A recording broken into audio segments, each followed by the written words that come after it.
Good morning, student. So, your next chapter, your fifth chapter, that is your language of chemistry. Okay. So, to start with something, we should know its language. So, for this subject, for your chemistry subject, we should know its language. Okay. So, in this chapter, we will discuss about that language of your chemistry. So, to start with it, we should first know about your chemical reactions. Okay, we have already read about the chemical changes and your physical changes. So, that chemical changes in which some new products are formed, that if it is written in the form of your symbols and formulas, then it is called chemical reaction. Okay, the chemical change that is written in the form of reactions is called your chemical reaction. Okay, so see, I have written one reaction, that is 2H2, that is hydrogen plus oxygen giving you water. So here this hydrogen and oxygen, these are your reactants, whereas at the right hand side your products are there. Water is your product which is written in the right hand side, and your hydrogen and oxygen are the reactant that is written in the reactant side. So here see, if you are representing this H2 molecule, this is 2 atoms of H, this is 2 atoms of H, means 2H2, and your O2, that is 2 oxygen. Here they are arranging themselves to form your 2 molecules of water, which has got the characteristic of your product is totally different as that of your reactant. Okay, and if this reaction, this change is written in the form of your equation or in the form of reaction, then it is called chemical reaction. Okay, so this chemical reaction, there are 4 types of chemical reaction, that is combination reaction, decomposition reaction, displacement reaction and double displacement reaction. Here in this chapter, we will only discuss about this 2 reaction type of reactions, others 2 we will discuss in the next chapter or in the next class. Okay, so first one, that is your combination reaction. It is also called your synthesis reaction. You must accept to combine something. Here there is what? A, here it is B. If we are combining A and B to form something, then it is called combination. See here, it is also called synthesis reaction because we are synthesizing something, we are forming something. When 2 or more reactants react to form single product, then the type of reaction is called combination reaction. Okay, or in other words I can say, when 2 or more reactants chemically combine to form your one product, then it is called your synthesis reaction or combination reaction. Okay, here some examples I have given. Magnesium plus oxygen giving you magnesium oxide, carbon plus oxygen giving you carbon dioxide. Your what? This is your iron plus sulfur giving you iron sulfide. It is written in the form of what?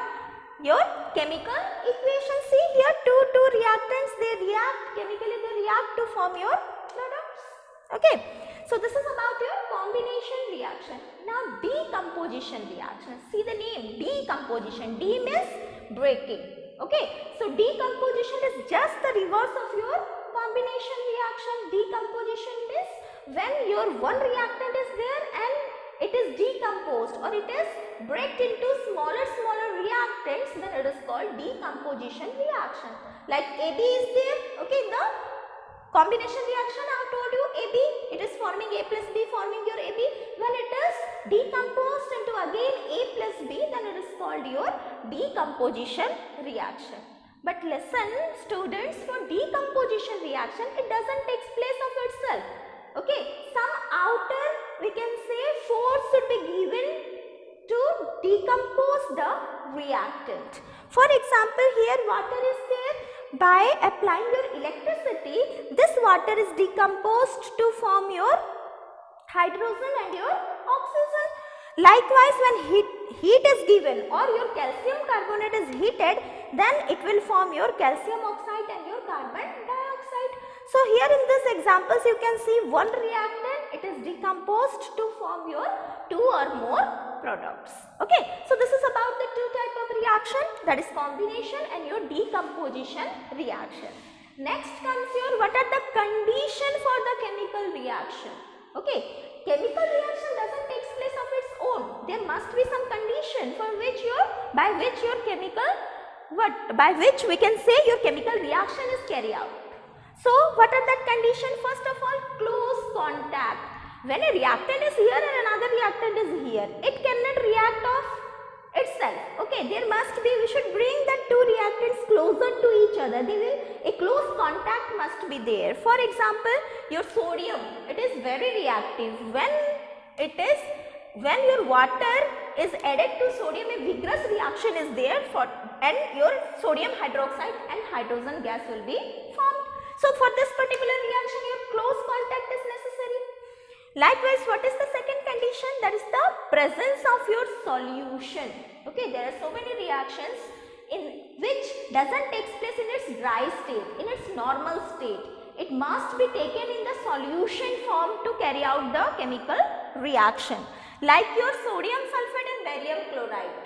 When we add this two in the dry state, it doesn't react. But if we are taking it in the solution state, then a precipitate, a white precipitate means an insoluble mass will be formed. A white color precipitate of barium sulfate will be formed along with your sodium chloride. So for this reaction, solution, okay, it must be in the solution form. Next condition is heat. In certain reaction, heat is needed to carry out a chemical reaction. Like I have discussed this reaction, calcium carbonate will form your calcium oxide and your carbon dioxide by the application of your heat. So here your heat is required. Okay. So this is the third condition. Next, for certain reaction, light is necessary. And that type of reaction, if light is necessary, sunlight is necessary for the reaction, then it is called photochemical. Photo means light. Okay. So if light is required, then that type of reaction is called your photochemical reaction. So the very famous example, a very easy example of photochemical reaction is photosynthesis. We all know that for photosynthesis process, light is essential, sunlight is essential. So 6 CO2, that is carbon dioxide, and 6 water molecule in the presence of light and a green pigment, that is chlorophyll, it will form your glucose and your oxygen. So here this is an example of a chemical reaction in which light is necessary. Next one, there is some chemical reaction in which electricity is required, and that type of reaction is called electrochemical reaction. That is the decomposition of water. Whenever we are giving electricity to water, it will form your hydrogen and oxygen. This type of reaction is called your electrochemical reaction in which your electricity is needed. Next one, catalyst. What is a catalyst? A substance. Catalyst is a substance that take part in the, we can say it speed up the chemical reaction without itself undergoing any change. It is involved in the reaction to carry out the reaction. It itself doesn't change. See, I have given an example of potassium chlorate. Potassium chlorate will give your potassium chloride, that is KCl and oxygen, but it will take a longer time to carry this reaction. But if we are using a catalyst, that is your manganese oxide, then this reaction can be carried out very easily. So these are the conditions for your chemical reaction to carry out. What is the conditions? Again, let's see.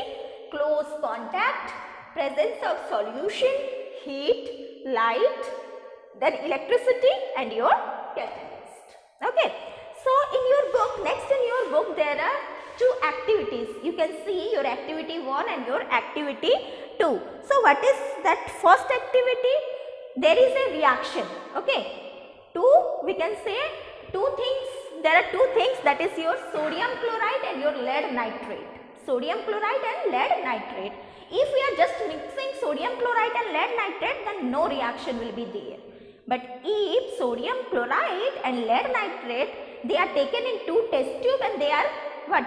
They are mixed in their solution form, then a white precipitate, insoluble white precipitate of lead chloride is formed. Okay, lead chloride. Here in the sodium chloride is there, in your lead nitrate, lead is there. So by reacting in the solution form, it will form a white precipitate of your lead chloride. So by this activity, we can conclude that some reactions, for some reactions solution, they should be taken in the solution form to carry out the chemical reaction. Okay. In the second activity, you can see again in your book there is one more activity, that if we are taking iron and sulfur, okay, sulfur is a yellow powdery substance, and iron, some iron, if we are taking iron dust we are taking and we are carrying a magnet to it, then we can see that sulfur doesn't attract towards the magnet, but iron will attract. Okay. Again, if we are mixing that iron and sulfur and again we are giving that magnet nearer to it, then again the iron particles get attracted. All the iron particles in that mixture, it got attracted. Okay. But if we are now heating iron and your sulfur, okay, if we are heating iron and sulfur, then a grey mass of iron sulfide will be formed, and then if we will bring that magnet nearer to that iron sulfide, a grey mass will be there of iron sulfide, then there is no attraction, means no iron will be left there. It will form a compound, and we all know that if there is a formation of compound, then it has got your totally different characteristic than that of your element.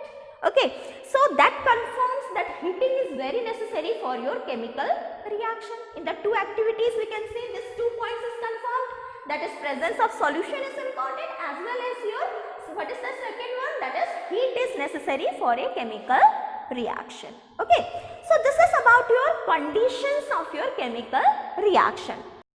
Next one, that is about the characteristic of your chemical reaction. What are the characteristics that we can see from a chemical reaction? First one, change in color.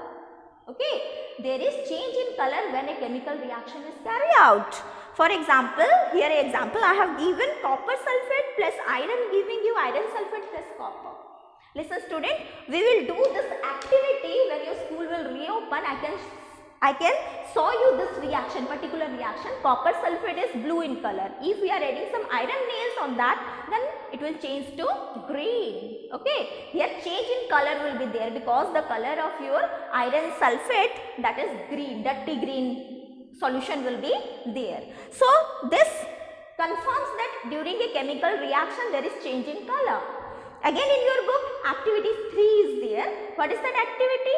You must have seen also, in a china dish, if we are taking sugar and we are hitting it, then after some time it will change to a black residue, black mass. There is change in color. What is the color of sugar?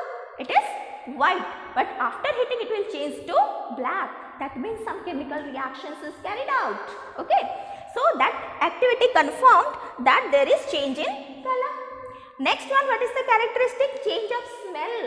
Okay, if your smells, the change in smell will be there, that it confirms your chemical equation. What is that?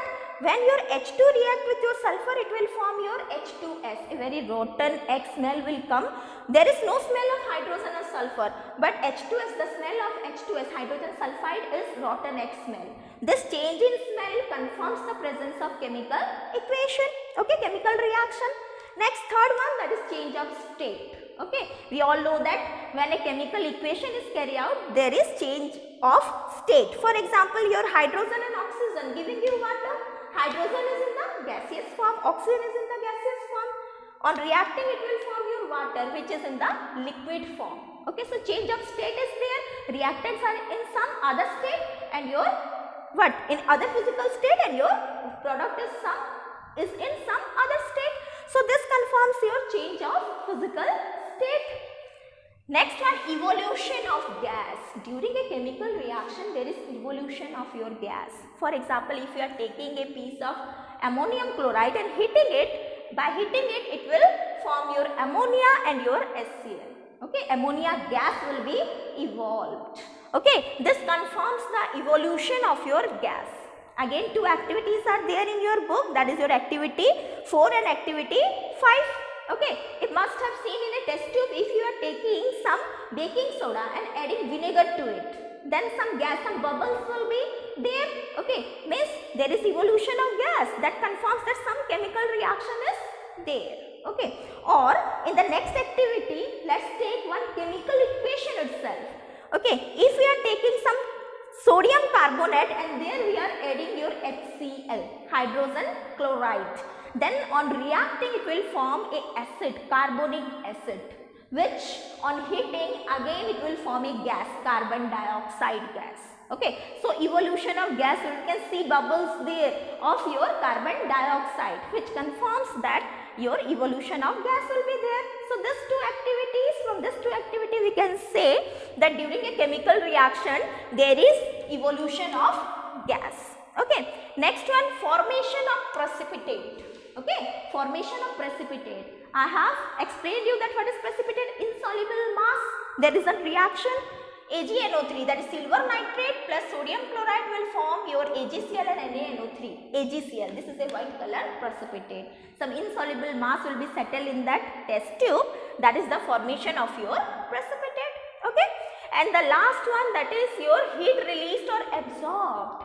If a chemical reaction is there, either heat is released or heat is absorbed. We have discussed this, that if heat is released then it is called exothermic and plus heat will be written in the product side, and if it is endothermic means heat is absorbed, then your plus heat is written in the reactant side. So see here an example, maximum in your chemistry, maximum reactions it is exothermic. There are very few reactions which are endothermic.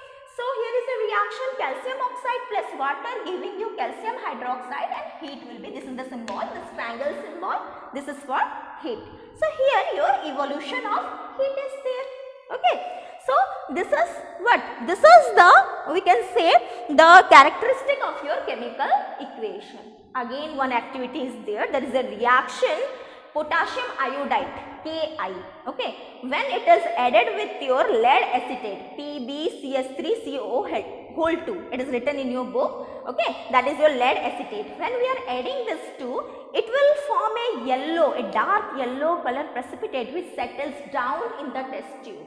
Okay, that yellow precipitate is that of your lead iodide. By reacting it will form your lead iodide, a yellow color precipitate, and again as it is heavier, it is having your more mass, it will settle down. Okay, so this is about the conditions and your characteristic of your chemical equation. Okay, chemical reaction. Okay, so next one, the last part, that is your chemical equations. Okay, we have already discussed your chemical reaction. So what is chemical equation? Chemical equation is the chemical reaction if it is written in the equation form.